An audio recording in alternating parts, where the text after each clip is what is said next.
Hello, everybody. Welcome to the Bay Area Content Marketing Meetup. My name is Dennis Shao, the organizer of this meetup. Speaking of Meetup, we're honored today to have the CEO of Meetup, David Siegel, is joining us. David has just published a book, I think this month, called Decide and Conquer, 44 Decisions That Make or Break All Leaders. David was telling us that he's in the midst of a big media tour, talking to podcasts, I think BBC, other outlets. So we're honored that David has joined this meetup to talk about the book. Without further ado, David, thanks for being here. And maybe you can start by introducing yourself and talk about the book. Okay, sure. Myself. Wow. Okay. So I think probably the most interesting, okay, on a personal level, I have amazing wife, Lara, and three incredible kids, 21, 18, and 15. So they, at this point, are teenagers. So, they try to spend as little time as they can with me, but whenever we spend time together, it's absolutely wonderful, but mostly with their friends.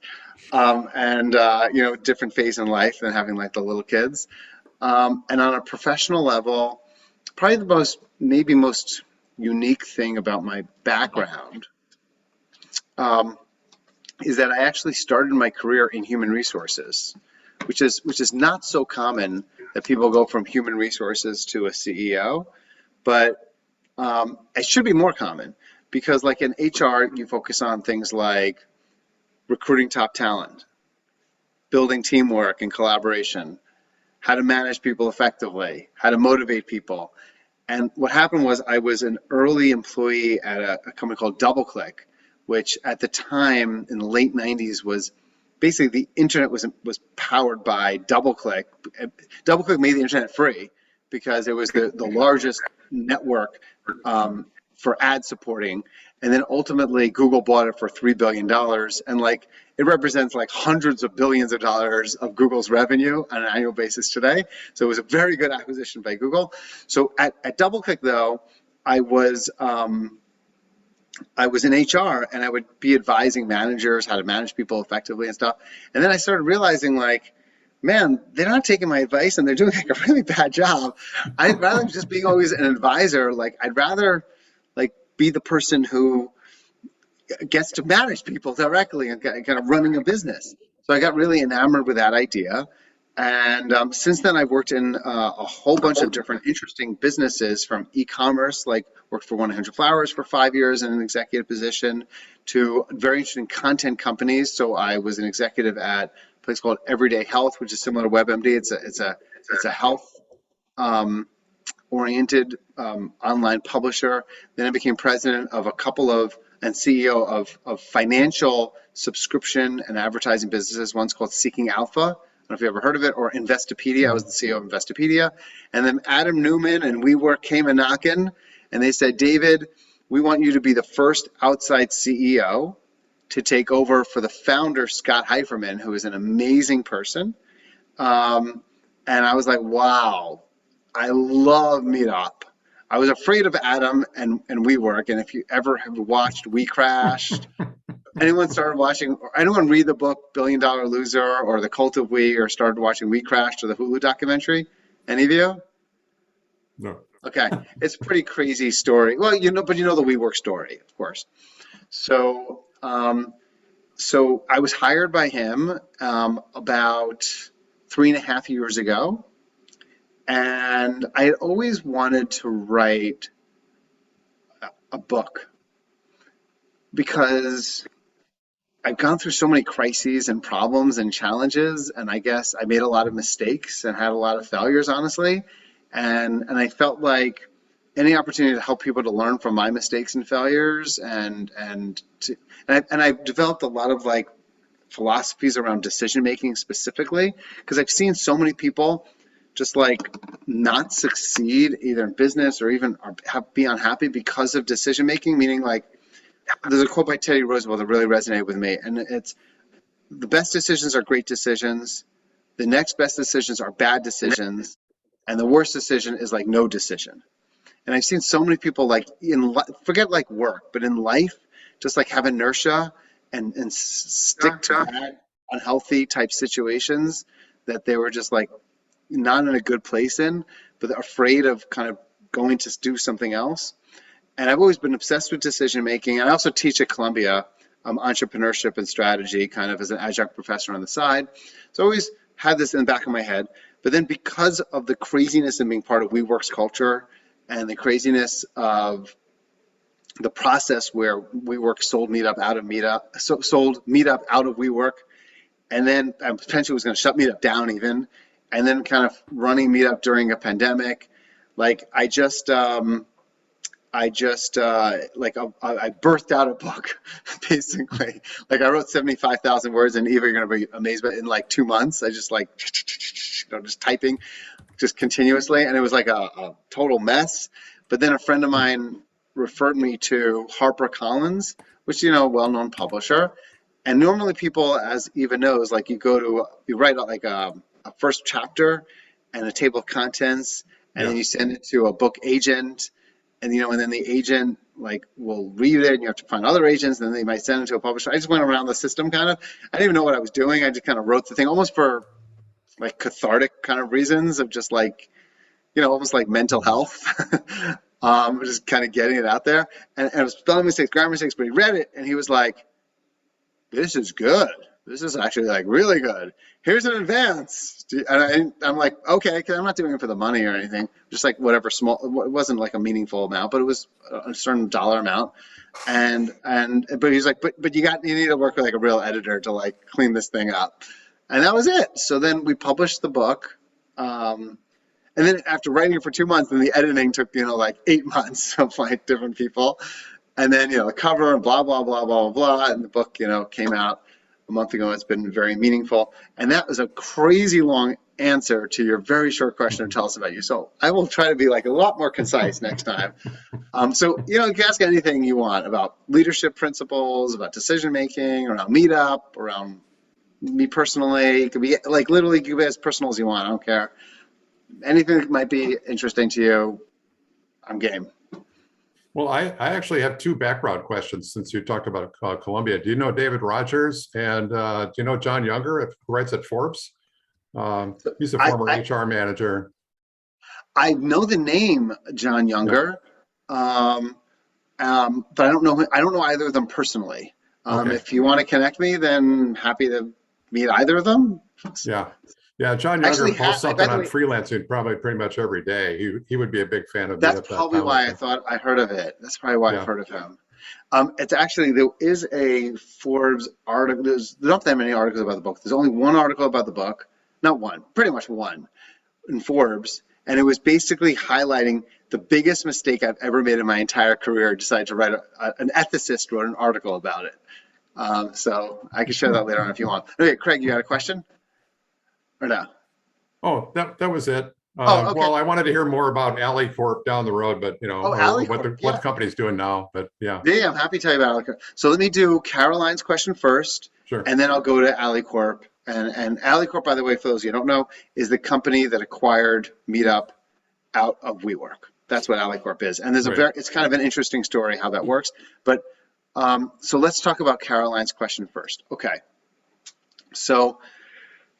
I mean, I could give like an hour speech around this. I won't. Don't worry around like decision making. But I'll kind of keep it like super tight, Caroline. Which is that I think the most common methodology that people use for decision making is just like the very simple pro cons list, right? It's like super simple, and then some people get a little more sophisticated. They use something called an Eisenhower matrix. I don't know if you ever heard of that. You've heard of that, Caroline? Okay. What the Eisenhower matrix is basically just putting on two axes, kind of urgency and importance, and saying like the thing that you should prioritize is the thing that with high urgency and high importance, and things that are low urgent, low importance, don't spend time on, and then advice around things that are high urgent, low importance. That's sort of like the two most common methodologies. My issue with those methodologies, however, is that it kind of presupposes that you already know what the two options are. And I feel like the best decisions, oftentimes, the biggest problem is not deciding between two options, but is almost like in figuring out what the options are in the first place that you should be deciding between, right? So I don't really talk in the book much about a decision, even though I say framework or frameworks. I'd rather talk about like guiding principles that should guide your decision making. And there's a number of principles that I kind of talk about, and I repeat them over and over. No one here has anyone actually read the book? If you haven't, it's all good. Nope, I nope. don't mind if you haven't. Okay, all good. I will. So no pressure. And if you get it, that's great. The audio copy is, if you're into audiobooks, it's very, very good. Kindle, whatever. So I talk about like actually 10 core principles that I repeat over and over, but in the interest of time, I'm not going to share all 10 because that would just be really boring for everyone, but I'll share like 2 or 3, and then we'll pause, and then we could go to Craig's question, and then I could share more about any other questions. So here we go. So the first thing that I think is the most important thing in decision making is really disagreement. And putting yourself in a situation like Abraham Lincoln in terms of Team of Rivals, where you surround yourself by people who are going to disagree, who are going to come at a problem in a very, very different perspective than you've come out that problem. And if you do that, then it will result in some tension, and it'll make it harder to come to a faster decision, and ultimately you'll make a better decision. So one of the principles that we do at Meetup around that specifically is, one of my core beliefs is that introverts, which is not what I am, by the way, as you could tell, but introverts add more value oftentimes to a conversation than extroverts do. I really believe in the power of introverts. I really do. And the problem, however, is the way in which decisions are oftentimes made in organizations specifically is people get into a room, the loud extroverts talk, the introverts oftentimes need more time to process things, and not so good decisions end up getting made sometimes because the loud people, work off their cuff. They're not necessarily thinking things through and thinking about, step 1, step 2, step 3. So disagreement is so important, but how do you set up a process that introverts can be as successful in disagreeing as an extrovert is? So what we do is, before any important meeting, or most meetings, frankly, in general, we always create a Google Doc. We have the person list out, here's the problem, here's suggestions, here's my hypotheses, whatever the things are. We make sure to share that prior to the meeting, and we tell people that at least 24 hours before the meeting, we say, add comments in the doc. Think, process things, think about things first. It's not about who speaks loudest, but who's most thoughtful. Mm-hmm. Set up a environment where someone who's an introvert can really drive smarter decision making, as opposed to the way things are done today. And then we say, and if you haven't added a comment in the document, you know what? Don't show up. And the reason I say that is not to be an asshole or anything like that, excuse the language, but it's because I want people to be incented to think about things before and not work kind of off the cuff. And we actually have the meeting. It's usually like, okay, comment. Looks like people convince each other of this thing. Resolved. Don't need to spend our time talking about this. Yeah. Exactly. This is something lots of different organizations can do. It just requires being organized and being process oriented, and it really does help people, as I said, who are not as loud, as someone, like I happen to be. So first principle is around the importance of disagreement in order to make kind of smarter decisions. That's one. And then you could come up with your top 2 choices and then do the pro-con thing or whatever it is. Second one that I really deeply believe in is the kind of the larger principle of like no decision surprises.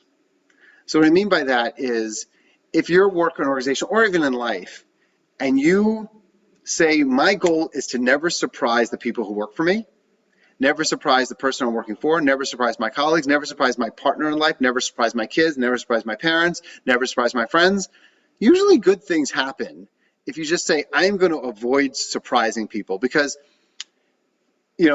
another way of saying is communication is important, but like everyone knows that. Instead, what I attempt to do is I'll be like, okay, if we were to make this decision right now, would people be surprised? They would. Then we've made a mistake. What are the things that we need to do right now in order to eliminate anyone from being surprised? And that goes to trust, transparency, et cetera, how important that is. But the reason why that's so important is because when I was the CEO of Investopedia, which you may know that website as well, especially in anyone content, because we got a lot of content on Investopedia. You type in any financial term, we're ranked like #1 almost all the time. The parent company called IAC, of which Barry Diller is the chairman of, he's pretty well known. They sold Investopedia without even telling me about it. And I was the CEO of the company. And I was like catatonic afterwards. And I was just so upset and so surprised. And even though like, here's a nice check, I was like, I don't want your check. I want to be leading this company that I love. And then that's when WeWork reached out to me right afterwards. So surprising is a really bad thing. And the next thing I would say is when it comes, I mean, again, I have a lot of these things around decisions, but the one that I would call out, another one is, I mean, they're all, I like them all, but you know, your children, right? You like them all equally, or love them all equally. But another one I would say is making a decision, be kind. And too often people look at the cult of the CEO and like the Elon Musk of the world and like, you need to be like a not nice person, a not good person to quote unquote rise to the top. And that's really unfortunate because actually there's a lot of not good people that get fired too. People just don't know their stories because it's not an interesting story. They're just not there anymore. And they think that what it takes is to be not a good person. But there's also a big difference between being kind and being nice. And people mistake the two. And they think that the way to be a good manager is to be nice. I'm never going to hurt someone's feelings. Now, the goal isn't to hurt someone's feelings. The goal is sometimes to give constructive feedback to someone. In the process of giving constructive feedback, you want to not hurt their feelings. But the kindest thing sometimes you could do for someone is give them constructive feedback. They might feel bad afterwards. You don't want that, but it's about being kind, not being nice. Sometimes letting someone go is like the kindest thing that you could do because they don't realize, you know, they're not going to take any action necessary themselves. So being kind in decision making is very important, but there's a big difference between being kind and being nice. Those are a few. You know, I'm happy to share kind of more broad principles that are important in decisions. So I love your Barry Diller story. Barry Diller. I mean, let me do Corp first, and I can tell a Barry Diller story. Okay. I'm interested in that. Yeah, I've been like in the book. I talk all about like a lot of the famous. I've been lucky because talk of all the amazing business people that I've met. Like I spent a lot of time talking to like John Sullivan, who is the CEO of Apple, in between Steve Jobs, and Jack Welch. I actually got to know Jack Welch also and learning his management and leadership principles, and a lot of crazy stories about Adam Newman too. And Barry Diller's in the book too, by the way. So Corp. So Corp is the venture capital firm that acquired Meetup out of WeWork. What happened was WeWork's their valuation, as you may or may not remember, was like a $47 billion valuation. Right. Everyone at Meetup had WeWork stock, and we watched it go from 47 billion to 37 billion, 27 billion to 20 billion to 10 billion to IPOs canceled, you know, and we were all like freaking out. And then I finally get a call saying, David, we're going to be selling Meetup. And I was like, well, no surprise there. Your company's falling apart. You need to do something. Brian, I'll obviously call you right after this one. And they said, we're going to sell the company within a month. You guys are losing at the time we were losing $20 million because Meetup was a break-even business, and then WeWork acquired Meetup and then told Scott, our founder, just spend as much money as possible, hire as many people as possible, and we'll figure it out. Like, you know, just silly, not a good way to run a company, to put it lightly. So by the time I joined, and then when WeWork decided to part ways with Scott, he was like, what'd you do? It's a mess out there. You know, you took a company that was break even, and now really wasn't Scott's fault. I mean, I'm not going to say Scott's fault, not Scott's fault. It's not Scott's fault, but like he was following kind of WeWork and Adam Newman's direction. But you know, so they started looking for someone else, and so then they announced they were going to sell us, and we went through a sales process, and we had like 20 different companies and bid on trying to acquire Meetup. And it was all going hunky-dory. We're actually about to close. And suddenly we start seeing 95% of our events in China vanish overnight. And then like a week later, 95% of our events in Italy, you remember when hit Italy next, vanish overnight. Mhm. And we're like, uh-oh. We were like 3 weeks from closing. They pulled out. Every single buyer pulled out. Every single buyer pulled out. And then WeWork was, evaluating whether or not, because we were losing $18 to $20 million, whether they would just shut Meetup down. And I was like, no, we can't let this happen. Meetup is too important. Meetup cures the loneliness epidemic. I mean, 46% of people regularly feel lonely. And Meetup is like the cure for the loneliness epidemic. It's too important. We cannot let this happen. So I called up my mentor, the CEO of DoubleClick, to go back to when I referenced DoubleClick earlier. I said, hey, Kevin, the price is going to be really low. How would you like to, but you need to act like now. Like you have like 24 hours to make a decision on whether or not, and he's a multimillionaire, whether you want to acquire Meetup. So he's like, well, I've known you for 20 years. I trust you. Okay. So he told me that he never did less diligence on any company he's ever acquired and never spent more of his own personal money on a company to acquire. And it was a good purchase because, we've emerged through the pandemic. Sure. Not very profitable. We're actually now profitable, like, a little bit at least, and always been cash flow positive throughout the pandemic, which has been important because we want to be a sustainable business like that can grow in the future. And he became the chairman of Meetup, and he's the founder of Corp, and that's how we ended up getting acquired by Corp. Like one of these crazy things. So I got to read your book. Yeah, it's really pretty crazy. I mean, I'm not even doing I'm doing a disservice to it, honestly. I'm doing an okay job in explaining it, but the book is better. Brian, you had a question? And then Dennis, yeah. I guess. Great story. I haven't read the book yet, but I do have it ordered. So maybe next time I'll have a question for the book. Yeah, it's okay. But I have listened to your Keep Connected podcast. Oh, enjoyed that. Some good episodes. Yay! Which episodes have you? So we started a podcast so one of our content strategy things was to really build Meetup's brand. And we've done a lot around brand building. I'll shut up. Brian, you asked the question, but we have a podcast called Keep Connected that I'm pretty proud of because we've had some really, has anyone else listened to the podcast besides Brian? No? You have, Elizabeth? Okay, so if you don't mind, I don't get to talk to that many people that have listened to the podcast, so I'm excited. Although we have lots believe it or not, like the average number of listeners to the podcast, we get like 3,000 to 4,000 people listening to podcasts per episode. We've had like over 80, 90,000. We're about to hit our 100,000th kind of download of the podcast. And there's some really, I could tell you which episodes I like the most. Don't tell the other people that were on it. But which ones did you listen to, Brian? I try to listen to most of the ones about like networking and like how the one about lasting connections, like how to form the long-term connections. Yep, that was good. Nice. Some you were saying you were going to ask a question about the podcast, or just telling me that you just about networking in general. So networking has had a huge impact on my career path and choice.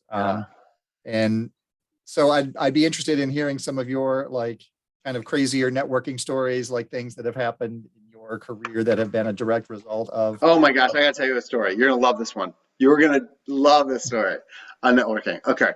So first of all, I am, I have a lot of philosophies, I guess, on a lot of stuff, right? My poor wife and kids, but on networking, I also do. I mean, the most important thing is basically figuring out how you could help someone else. And like the best thing you could do is just help someone as your primary, and then they will want to help you back. But like help someone first as your primary. That's like the goal. Like altruism. How can I help someone? And you're helping, like the most selfish thing you could do is to be unselfish. And if you're unselfish in networking, good things will end up happening and coming out of that. Actually, this isn't a story exactly like that, but it's a good networking story, so I'm going to share it because you asked for a story. And if you ask for like more of my networking principles or philosophy, I can share that like very practical afterwards. But here's the story.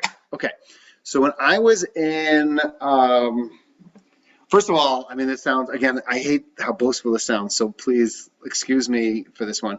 So I've had like, I guess 7 or 8 jobs in my life. I haven't gotten I've never applied for a job. Every single job is just, and I'm sorry it sounds boastful. It's not because I'm so great or anything like that. It's because I build relationships and I create. One of the things, Caroline, by the way, that I didn't talk about in decision making is the importance of optionality in decisions. And like, you can make a decision, create lots of options. So I have all these options created. So like lucky things ends up happening to me all the time because all the options are out there. So it's a story related to that, actually. So I was in business school. I had this dream job that I wanted. And most people from Wharton Business School want to go into consulting or banking and like make the big bucks. And I didn't want to do that because I already worked in consulting and like hated my life. I didn't want to do banking because I didn't think I'd be good at it. And like, that's not meaningful. So I wanted to be an assistant to the CEO. Like I wanted to like be mentored because I really believed in mentorship and I learned the most in my life from having a mentor or multiple mentors like Kevin Ryan and others. I wanted to like be the person who works on board decks for a CEO or chairman, work on PowerPoint, do research, like all, you know, that kind of stuff, and like learn at their feet, and then at some point be appointed some job within the company. There's a lot of organizations that have these kind of assistant CEO positions. So I reached out to over 100 CEOs of companies that I thought were cool. Like, I liked JetBlue at the time. This was in 2003. So I reached out to David Neilman, like the CEO of JetBlue, and Ken Chenault, who was the CEO of American Express. And I basically just write, hey, I'm a graduate Wharton student. I like to be the assistant CEO. Can we chat? Like, that was it. That's all I wrote. You know, gutsy, right? Or whatever. I don't have nothing to lose, so it really wasn't gutsy. So I ended up having like 10 different conversations with CEOs, believe it or not. And I did that. And I couldn't get a job as assistant CEO, so I ended up going to another company where it was almost like it. I was like an entrepreneur in residence, where I built out new businesses leveraging a company's assets. In this case, it was a pharmacy chain called Duane Reade, which was acquired by Walgreens. You know, Walgreens or CVS, Rite Aid. It was like that, but it had like 200 stores in the New York area. Anyway, so I'm working there for 3 years, and a friend of mine sends me an email and says, David, look at this. And Wharton's alumni posting, there's a posting by Jim McCann, the founder and CEO of 1-800-Flowers, saying, I'm looking for an assistant to the CEO. Didn't you wasn't he one of the CEOs that you spoke to like 3 years prior? And I was like, he was. He wasn't interested in hiring me, but I spoke to him. So I'm like, huh. So I, found his email. It wasn't easy. jmccann@100flowers.com. And I sent him an email. Said, hey, Jim, I don't know if you remember, but 3 years ago we spoke. If in any way that had an impact and you're looking for an assistant to the CEO, golly gee, or something, that would be pretty cool. Let's have breakfast or something. And he emailed me back 5 words, and it said, I was looking for you. He didn't know my name. He didn't remember anything except for that I went to Wharton. So out of the dark, he just posted something on Wharton's alumni thing, hoping it would somehow get to me. It got to me. And then I'm like, well, if you're looking for me, let's get together. So, I mean, talk about networking, right? And creating options and building. And then that was a great thing for my career. I spent 5 years there. And at the end, I was overseeing a whole lot of stuff at the company. He was like, okay, we're going to hire you as vice president of strategic initiatives. I'm like, what does that mean? He's like, no idea, but we'll figure it out. I was like, okay. So that's my networking story. I don't know, sticking to it. Great story. Very nice. It's sort of a message in a bottle story. It's great. Yeah, it is. It's I tried to, like, that's what people are like, when are you gonna write your next book? And I'm like, never, because I threw everything into this thing. I got nothing left.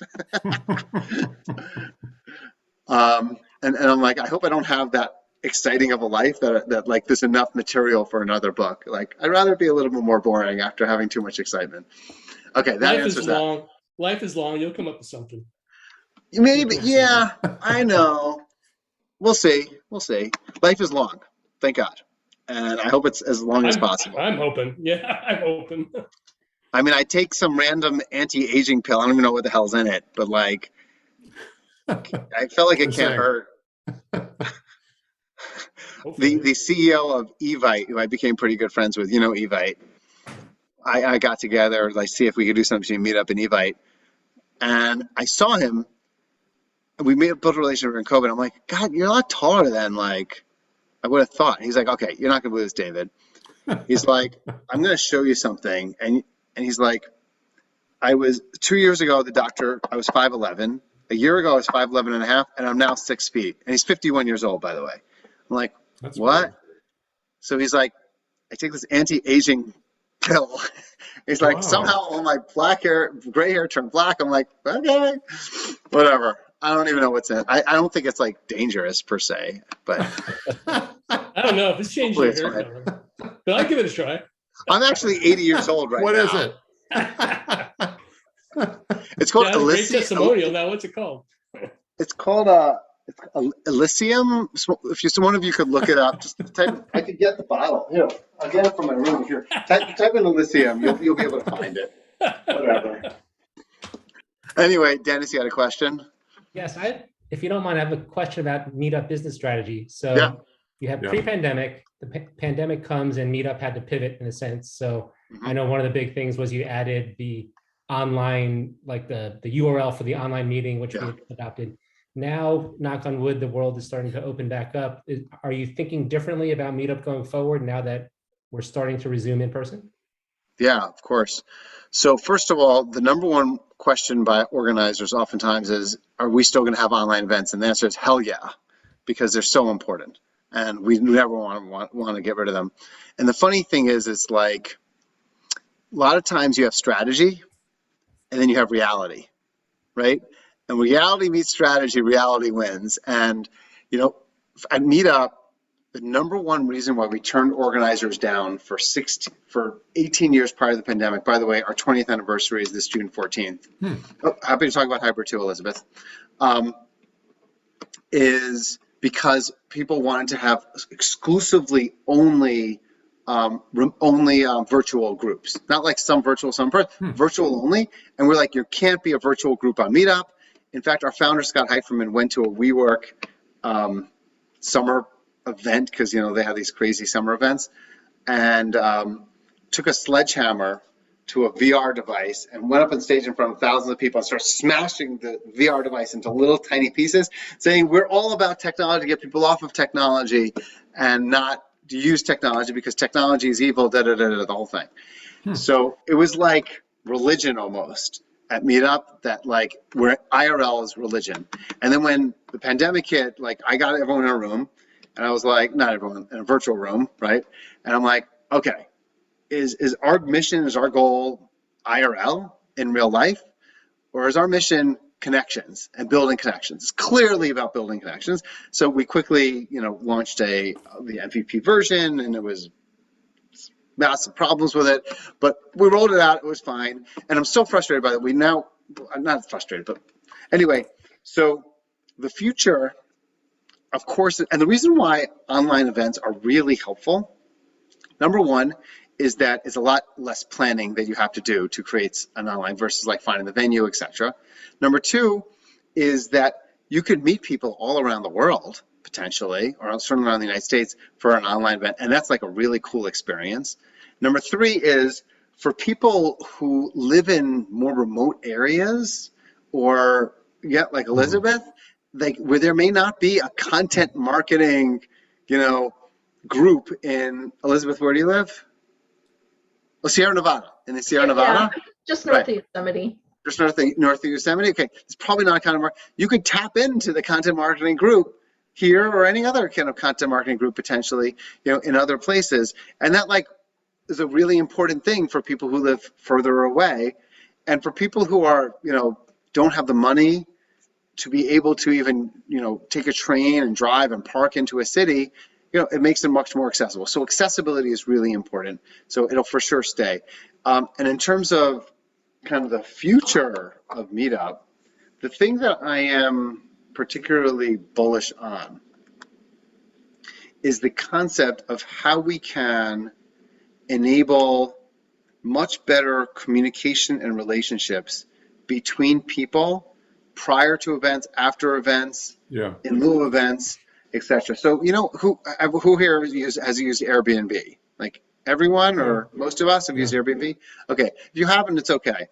So Airbnb is just very easy to communicate back and forth with a host just through chat. So we're actually rolling out our chat beta, I think in a month from now, using the exact same third party called Sendbird that Airbnb is using. And what I want to do is I want to make it easier for people to communicate before events, reach out to people before events, to build relationships before events, to let's say there's an event and you're reluctant to go, to try to build a friendship or one-on-one conversation, prior to an event so that you could see who's going, so you're less reluctant to show up when you don't know anyone, and that's always intimidating. Right. And the number of people who have told me that they go to an event and they're scared of getting out of their car, it's so unfortunate because the stress involved in those kinds of things, it shouldn't be like that. We need to make it easier to connect with someone who's more similar to you. Not even, it doesn't forget similar. It could be different than you. Different is even better.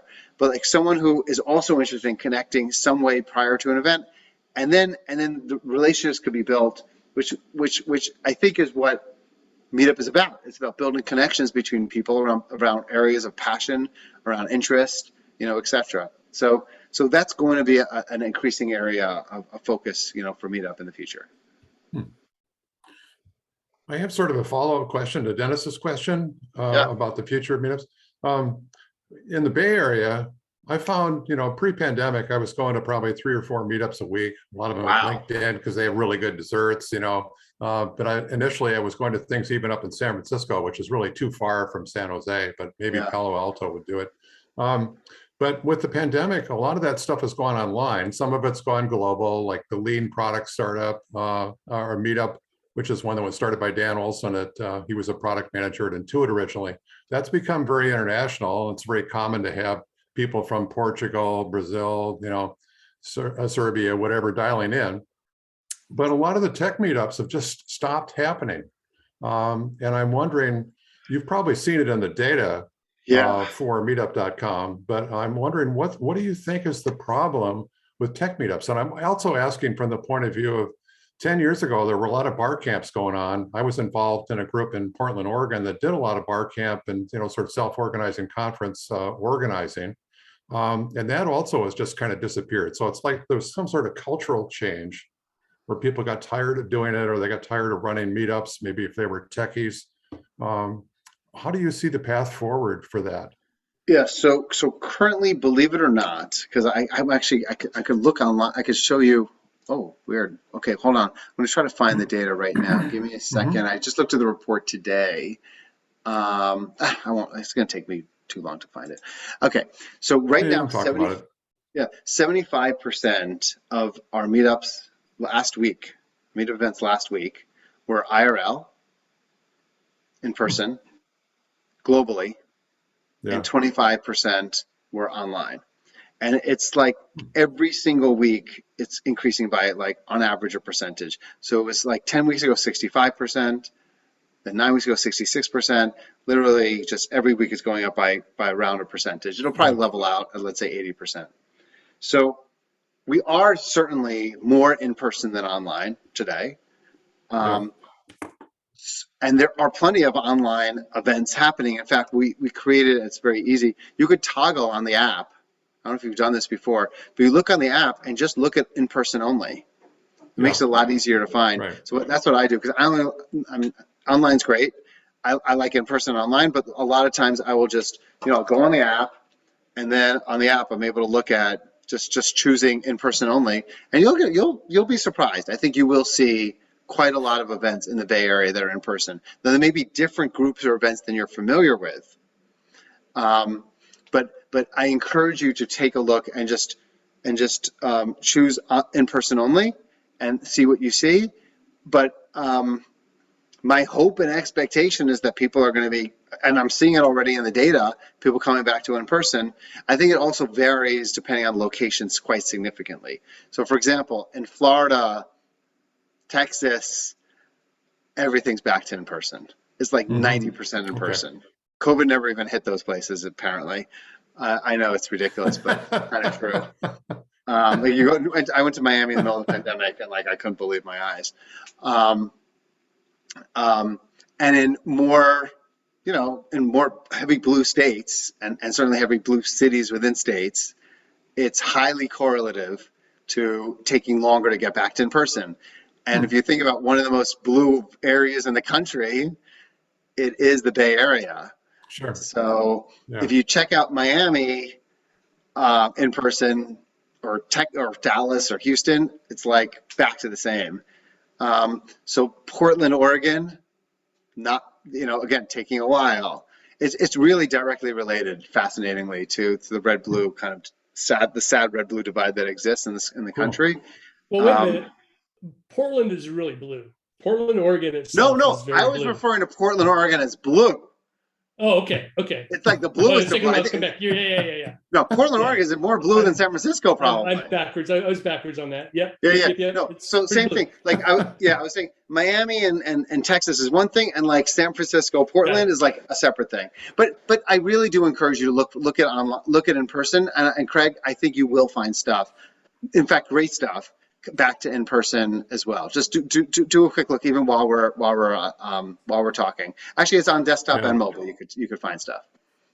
Yeah, I'm just thinking in terms of the groups that I belong to. There's 3 different Python programming ones in the Bay Area: San Francisco, San Mateo, and Mountain View. And the 2 of those went virtual, went online, and they've continued a little bit, but they got a lot smaller too. I would say maybe 1/10 to 1/5 of the size that they were previously. Correct, because people went the in person is what's sustainable. Yeah, and build it, and that's how you oftentimes build deeper relationships. We are sending tremendous amounts of content and suggestions to organizers. Yeah. And we have our blog. Dennis, have you seen our blog or not? Yeah, for sure. Good. So we have a blog called Community Matters, which always tries to give suggestions around different ways in which organizing can be more effective and good idea. And getting back to in person. So we try, but we can't force anyone to do things. And I think tech specifically, because people in tech tend to be a little more introverted and more comfortable being in front of computers oftentimes, I think tech group, outdoor groups are all back to in person, not all, mostly all back to in person. Tech groups are probably the lowest percentage. That's probably 60% in person, as opposed to the average being 75%. Yeah, thanks. So I think if you combine tech and Bay Area, it's a pretty skewed sample of less in person right now. Yeah. So we just have a few minutes left. I love this question from Brian. I'm going to read this to you, David. So any thoughts on Web3 and the creator economy? I know it has a strong emphasis on community and networking, and was wondering if Meetup has plans on implementing blockchain, NFT, or POAP technology. Okay, so we just, by the way, we had an amazing Meetup Live event. It was so good. Dennis, you went to it or not? Or you heard about it? I'm part of the group, but I didn't go to it. Okay, it was on NFTs, and it was an amazing primer, all about kind of blockchain and NFTs, and people went away from it I didn't know anything, and now I feel I actually know a lot more. He did a great job. If you go to, just type in Meetup Live NFT, and you'll find it's online. You can find it. It's very good. Another example of a content thing that, by the way, just to say the content, because it's Content Market Meetup, we created a blog to help people to be inspired and also learn about kind of community. We created we created a podcast for that. We created a blog also. Created Meetup Live to help to also have events, for Meetup. And we just have been doing a lot from a content marketing perspective in terms of all those different areas. Okay, back to your question, Metaverse. So my strong assumption, because I think it's important not to think that technology is evil, but to try to figure out how to embrace the positive of technology and use that for good, right? So that's what we're doing on Zoom right now, positive for good. So for Metaverse, Metaverse is going to, people are going to be spending obscene amounts of hours, whether I like it or not, in the Metaverse. And they could be spending 10 hours a day. They could be spending 3 hours a day. And rather than judging it, instead I'd rather say, what can Meetup do to help to build community for those individuals who are spending meaningful amounts of time? So much like we're embracing online, we're going to figure out the path towards having, Meetup events within the Metaverse, in the future as well. And there'll be maybe, there'll be like different channels, online, in person, hybrid, because I saw a discussion around hybrid earlier, and then Metaverse and Web3. And that will be another option where people can decide to avail themselves. And then we'll integrate, we're not going to build something new, we'll integrate with some other Metaverse type platform and leverage that. Just like we didn't build a new platform for this, we just, leveraging Zoom or whatever kind of platform. Yep. So for sure, there's collaboration opportunities, and I think community is really important. No matter what you're doing or where you're going, we need to make sure that Meetup is brought to wherever you are. Well, What do you think so about Metaverse is one thing of the whole concept of a virtual world, but there's also the concept of tokens and creators. Any thoughts on? Yeah, no, I really would love to have more gamification, frankly, within Meetup, where what we do is we have incentive programs in place. And like if Dennis has X number of Meetup, we send Dennis like a Meetup t-shirt. In fact, Dennis, do me a favor, send me your address, please. Okay. You probably already have a Meetup t-shirt from when we I do, yeah. But I'd love to give out some of the t-shirts to our members. Okay, so send me an email and we'll get a bunch of Meetup t-shirts kind of mailed to you as well. Excellent. But I do really believe in tokens and gamification in order to help to build the right behaviors. And maybe someone does XYZ thing and it's like, okay, CEO will take you out for a big dinner somewhere. I don't know what the heck the thing is, but to have these awards and incentives in place for people for do things. Mm-hmm. You just attended your 100th Meetup event. Wow, let's celebrate that. This is your 5th anniversary being part of Meetup since you started. Wow, let's celebrate that. So finding ways of doing that and incenting it really important. I know Todd had a question too. Yeah. What about mixed events? It's difficult to pull off. I think in real life, everybody's there looking at the same thing. Yeah. Same thing if it's completely virtual. But the mixed mode, I've never seen work very well. Yeah, hybrid events. So at one point we were debating whether we wanted to invest a lot more in hybrid events because those are tough to make great. What we ended up realizing was that what's going to happen likely is it's going to be hybrid groups which will have both in-person events and also online events. But most events are not going to be hybrid events. It's going to be more that there's a group and they're going to have, I'm a Meetup organizer and I have both in-person events and online events. And Dennis, when he gets back to in-person, is going to have in-person events and online events. And so I think that's the way it's going to be. A lot of groups are going to have both, but not many events are going to be both in-person. It's very hard to coordinate. I think it certainly can be done. There are platforms out there that enable that. You could use those platforms in organizing a meetup, but sometimes it's like everyone has a little bit of a suboptimal experience when you do that. But there's ways of making those things potentially great. For example, the people who are online get to use chat and can communicate with each other that way. People in person get to meet each other in real life. Use Icebreaker to break people into breakout rooms. There's ways of doing it. It requires a lot higher level of sophistication and forethought to make it really successful. If you just try to do it on the fly, it's going to be a not great experience for most. Elizabeth has the last one. Yeah, that's a good thought, what Jessica said. I agree. Yeah, About bringing expertise to local groups. Yeah. Yeah, my question was kind of related, to piggyback on that is, the other group I'm in is a web designer group. Mhm. And our parent organization really wants us to do hybrid. And no one, we did a little poll in our own group. No one wants that. We actually like the Zoom ones because we're always sharing screens. Right. Yeah. We have speakers Right. from all over. Correct. Everyone ends up, that's why I think it's very hard to make an amazing experience. And I encourage people to choose one or the other, frankly, until I see some kind of technology that could, has like, what's it called? Holograms or something, or whatever they're able to do.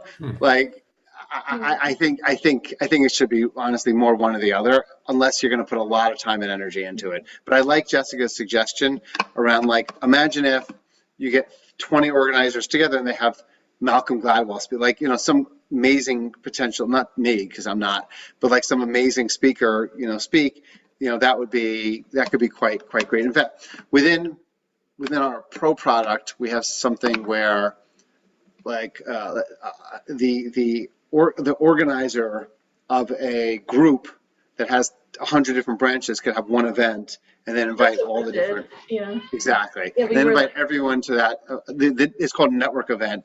Invite all the different groups in that network to kind of one single event in a very kind of one-touch kind of way. Anyway, it was really cool. So we love we're out of it. time. Yeah. One last thing, we are giving away 5 copies of David's book, and 1 person is left, but 4 of you are still around. So the book winners are Craig, Elizabeth, Oh, great. Todd, and Eva. So I'll reach out to you guys and we'll arrange to get you David's book. That's great. I'll read it enthusiastically. What a guy. Yeah. David, thanks so much for joining us. Keep rocking it at Meetup, and best wishes with the book. Yeah, thanks, David. Thank you. Oh, great. And feel free to everyone here, send me a LinkedIn invite, and that way we can stay connected as well. Okay. Okay, cool. Good. We'll do that. Bye, Thank you, everyone. guys. Thank Bye-bye. you. Thank you, Dennis.